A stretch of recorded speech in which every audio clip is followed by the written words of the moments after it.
we recently found out that a couple of names were circling the upcoming Spider-Man 4 from Marvel Studios and Sony. One of these being the same man who was going to be directing Sony's Sinister Six. The other one, Jon Watts, who of course directed the Spider-Man trilogy. And now we're hearing both are out of the question and they're having a hard time finding a new director.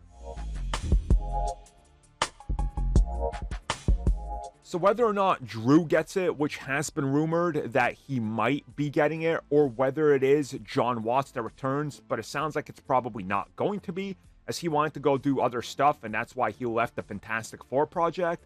It does sound like that Sony is honestly out of options along with Marvel Studios and Disney, because their two top choices aren't really the ones that want it or aren't working out for one reason or another. Whatever the case is with Drew, it might be that just he doesn't fit the bill. In the latest update from Jeff Snyder, he noted that right now, it's become top priority to find a new director and soon, and hopefully get rolling on the film because it's taking a while. Now, this to me isn't really concerning because think about it. Jon Watts did a full trilogy. You would have to be insane to want to sign on to take over a project for somebody else that already set the tone, established themes and everything in the MCU along with other directors that aren't there anymore, and you have to play in a specific playground with limitations. The further they get along with projects like this, the harder it gets. Remember, George Lucas had this when it came to the prequels. He offered it to many other people, Steven Spielberg, but they were like, no, this is your thing. We don't want to play in this playground that's so clearly defined as yours.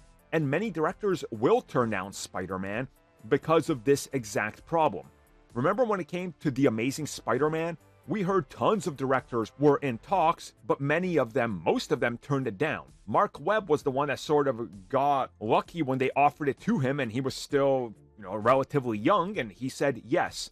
But remember all the backlash he got when he signed on.